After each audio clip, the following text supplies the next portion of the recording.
Bonjour, je suis Joël Tremblay et je vous présente Les Nouvelles prophétiques, une émission produite par Mieux Vivre. Aujourd'hui, j'aimerais me pencher sur un document et un message du pape François. Le document en question est son encyclique « Loué sois-tu, mon Seigneur », publié le 5 juin 2015. L'encyclique, bien sûr, est une lettre solennelle du pape adressée à l'ensemble de l'Église catholique. Il y a à peu près un mois, le pape François, dans sa dernière encyclique, fait un appel à la planète à ralentir et à retrouver nos valeurs et objectifs. Le pape écrit « Je voudrais m'adresser à chaque croyant qui habite cette planète.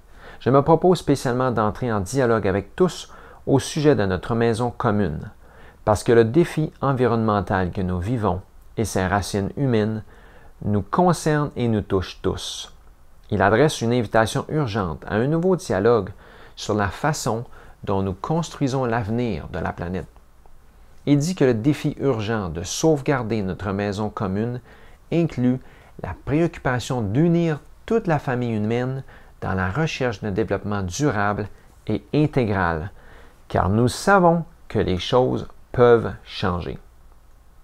Ensuite, il parle de pollution, des ordures et de la culture du déchet, la question de l'eau, la perte de biodiversité et la détérioration de la qualité de la vie humaine, la dégradation sociale. Il décrit l'inégalité planétaire et ensuite il dénonce la faiblesse de la réaction internationale influencée par la politique et les intérêts économiques ou privés. Le pape écrit plusieurs choses avec lesquelles je suis d'accord parce qu'elles sont en accord avec la vérité biblique. Il parle de saint François d'Assise qui décrit que l'Écriture nous propose de reconnaître la nature comme un splendide livre dans lequel Dieu nous parle et nous révèle quelque chose de sa beauté et de sa bonté.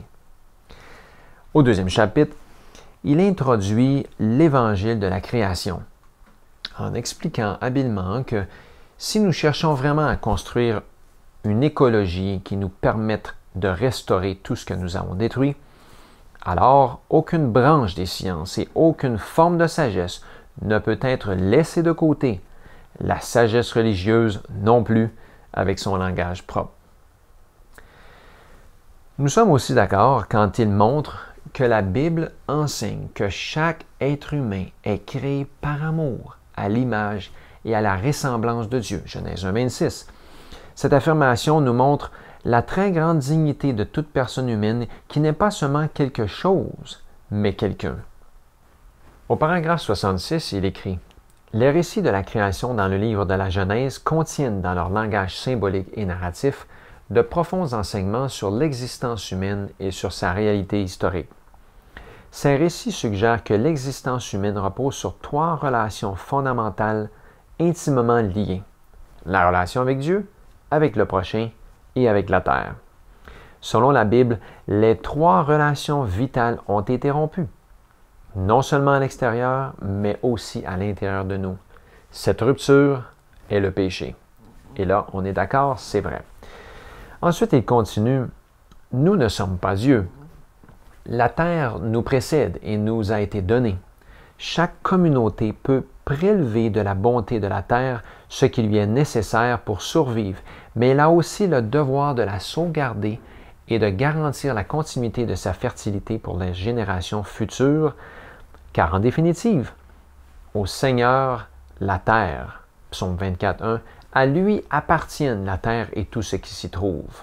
Deutéronome 10 et 14. Plus loin, il dit, « Même si la méchanceté de l'homme était grande sur la terre, Genèse 6, verset 5, et que Dieu se repentit d'avoir fait l'homme sur la terre, Genèse 6, 6, il a cependant décidé d'ouvrir un chemin de salut à travers Noé qui était resté intègre et juste. Ainsi, il a donné à l'humanité la possibilité d'un nouveau commencement. Il suffit d'une seule bonne personne pour qu'il y ait de l'espérance. » La tradition biblique établit clairement que cette réhabilitation implique la redécouverte et le respect des rythmes inscrits dans la nature par la main du Créateur. Cela se voit par exemple dans la loi sur le sabbat. Le septième jour, Dieu se reposa de toutes ses œuvres. Il ordonna à Israël que chaque septième jour soit un jour de repos, un sabbat, Genèse 2, 2 et 3, Exode 16, 23, 20, 10, Par ailleurs, une année sabbatique fut également instituée pour Israël et sa terre, tous les 7 ans. Lévitique 25. Enfin, passé cette semaine d'année, c'est-à-dire 49 ans, le jubilé était célébré, année de pardon universel et d'affranchissement de tous les habitants. Lévitique 25. Mais au paragraphe 237, il y a plusieurs erreurs et dangers. Je cite. Le dimanche, la participation à l'Eucharistie a une importance spéciale. Ce jour, comme le sabbat juif, est offert comme le jour de la purification des relations de l'être humain avec Dieu, avec lui-même, avec les autres et avec le monde. La loi du repos hebdomadaire imposait de chômer le 7e jour, afin de reposer ton bœuf et ton âne, et que reprenne souffle le fils de ta servante ainsi que l'étranger. Exode 23. En effet, le repos est un élargissement du regard qui permet de reconnaître à nouveau les droits des autres. Ainsi, le jour du repos dont l'Eucharistie est le centre répand sa lumière sur la semaine tout entière et il nous pousse à intérioriser la protection de la nature et des pauvres. Pourquoi nous ne sommes pas d'accord? Premièrement, la participation à l'Eucharistie de l'Église catholique est un mélange de vérités et d'erreurs trompeuses inventées par des hommes.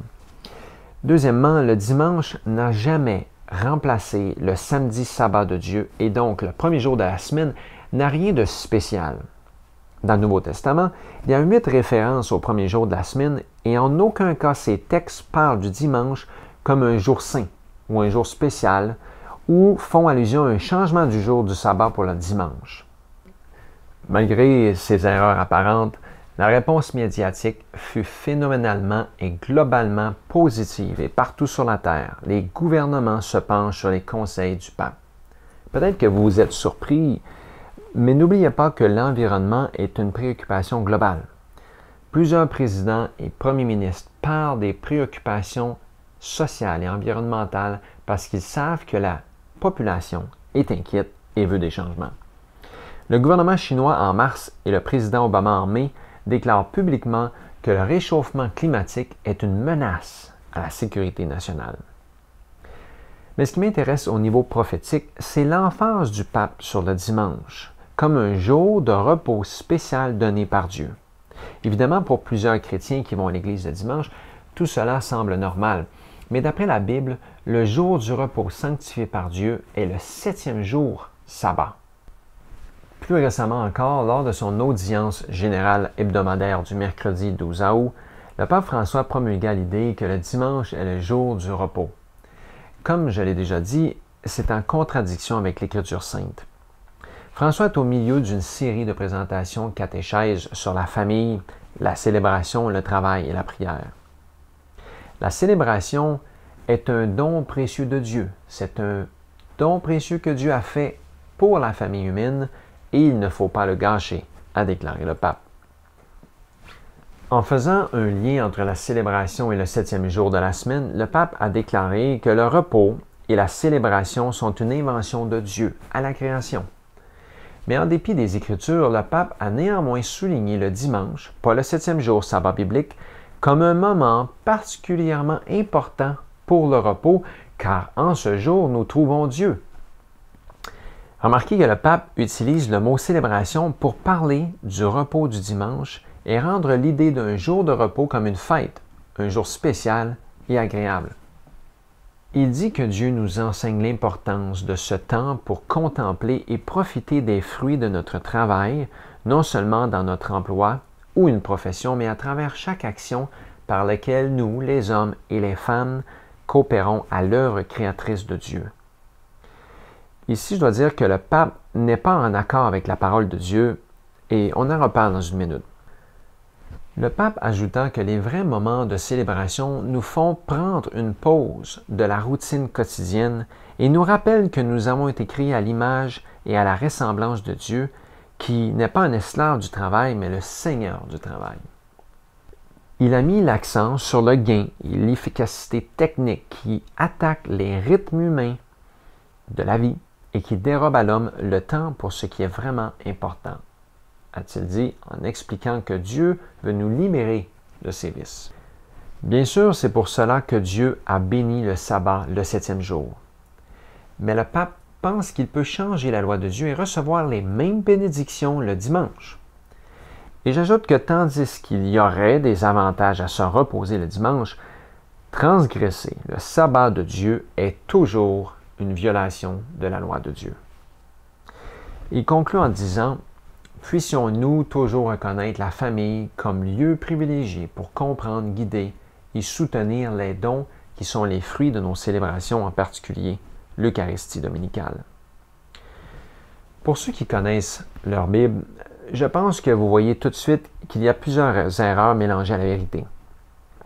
Pour l'instant, je voulais surtout souligner les efforts du pape pour présenter le dimanche comme un jour de repos et de célébration. Bien que c'est une bonne idée d'avoir un jour de repos, la Bible nous met en garde de ne pas oublier le vrai jour du repos dans les 10 commandements et plus précisément le 4e qui dit « Souviens-toi du jour du repos pour le sanctifier. Tu travailleras 6 jours et tu feras tout ton ouvrage, mais le 7e jour est le jour du repos de l'Éternel ton Dieu.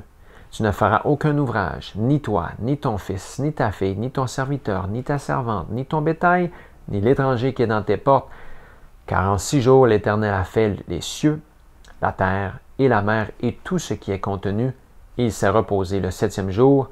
C'est pourquoi l'Éternel a béni le jour du repos et l'a sanctifié. » Exode 20, 8 à 11.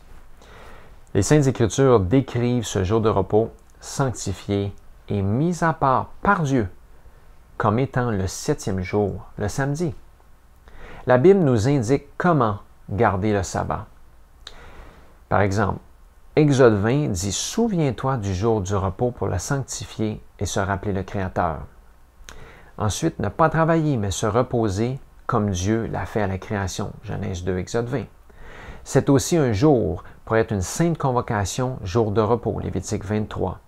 C'est un jour pour prier et remercier Dieu pour ce que lui a fait pour nous, Acte 16, 13. C'est un jour pour aller à l'Église et discuter des Écritures, Acte 17 et 18.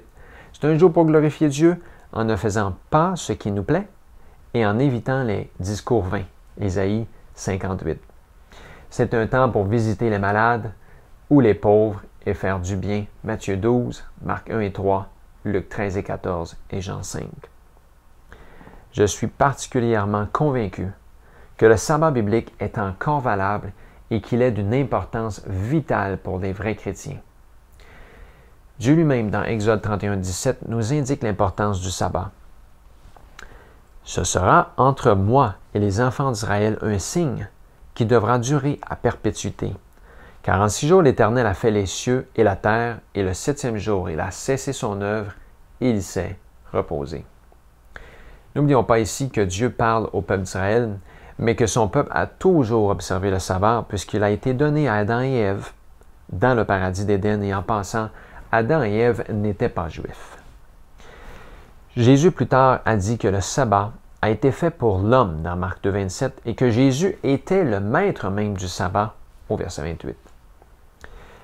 Le fait de garder ou d'observer le sabbat est un signe de l'alliance que nous avons avec Dieu. Il est notre Créateur et notre Rédempteur et nous lui appartenons et nous lui obéissons. Jésus a dit dans Jean 14, 15, « Si vous m'aimez, gardez mes commandements. » De plus, l'Apocalypse parle du sceau placé dans le front des serviteurs de Dieu. Ce sceau est le signe de leur appartenance et de leur salut. Regardons ce que disent les Écritures. Dans Hébreux 4, 9 à 10, « Il y a donc un repos de sabbat réservé au peuple de Dieu, car celui qui entre dans le repos de Dieu se repose de ses œuvres comme Dieu s'est reposé des siennes. » Le sabbat est le signe ou le sceau de Dieu entre ses serviteurs et lui. Ézéchiel 20, 12, « Je leur donnerai aussi mes sabbats comme un signe entre moi et eux pour qu'ils connaissent que je suis l'Éternel qui les sanctifie. » L'Apocalypse décrit que le reste des serviteurs de Dieu, ou les saints, gardent les commandements de Dieu et ont la foi et le témoignage de Jésus, Apocalypse 12, 17 et 14, 12. Et bien sûr, le quatrième des 10 commandements est celui qui nous appelle à garder le sabbat en nous avertissant « Souviens-toi du jour du repos pour le sanctifier ». C'est en fait le commandement le plus oublié, celui qui dit « Souviens-toi ». Chers amis, en élevant la première journée de repos au lieu du 7e jour de repos, François parle contre Dieu, sa loi et sa volonté clairement révélée. Il y a 2500 ans, le prophète Daniel avait prophétisé que la Rome papale s'attaquerait à la loi de Dieu et au saints de Dieu. Regardez cette prophétie dans Daniel 7, verset 25.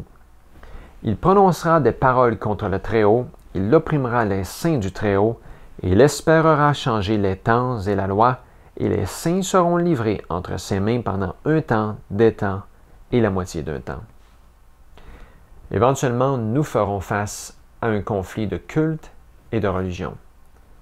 Tous auront à décider d'obéir à Dieu et à sa loi, ou à Satan et à son système de loi contraire à la volonté de Dieu. Ceux qui oublient ou ignorent les commandements de Dieu risquent de recevoir la marque de la bête. Apocalypse 13, 16. La marque de la bête, vous l'avez deviné, est le signe d'une alliance avec le diable appelé Satan, l'adversaire de Dieu. Satan utilisera la bête qui est la papauté pour instaurer une fausse religion avec une fausse journée de culte. L'autorité morale du pape est très forte au niveau mondial et la Bible prédit que lorsque les circonstances seront bonnes, son appel au repos dominical finira par conduire à des lois du dimanche avec des mesures oppressives à ceux qui refusent de leur obéir par déférence pour la loi de Dieu. L'image de la bête, décrite dans l'Apocalypse 13, 15, est bel et bien le dimanche ou le faux sabbat qui sera imposé par la loi du dimanche. Les États-Unis seront la première puissance mondiale à s'allier avec la papauté pour imposer la loi sur l'observation du dimanche et de menacer les transgresseurs de ne pas pouvoir acheter ou vendre et même de peine de mort. Apocalypse 13, 15 à 17. La sainteté du dimanche est la contrefaçon du diable pour imiter le vrai jour de Dieu, le samedi, sabbat. Voyez-vous que d'un côté il y a le bien et de l'autre côté le mal. D'un côté la loi de Dieu, le 7e jour sabbat, et de l'autre les mensonges du diable et des lois d'hommes avec le premier jour de la semaine, le dimanche. Le conflit est imminent. Les adversaires se font de plus en plus apparents et très bientôt, tous devront se ranger soit d'un côté ou de l'autre. Chers amis auditeurs, nous aurons seulement deux choix, soit obéir à la loi de Dieu et d'avoir la vie éternelle, ou soit d'obéir aux lois du malin et à son système de contrefaçon. Pour vous préparer, je vous invite à étudier votre Bible, particulièrement les livres de Daniel et l'Apocalypse. Pour éclairer vos recherches, je vous encourage fortement à lire aussi le livre d'Ellen White, La tragédie des siècles. Ce livre explique mieux que tout autre ouvrage les prophéties finales et les derniers conflits planétaires jusqu'à la fin du monde. Pour plus d'informations, visitez notre site Internet ou contactez-nous par téléphone. Bonne recherche et préparation. Que Dieu vous guide et qu'il vous garde fort et fidèle. À la prochaine.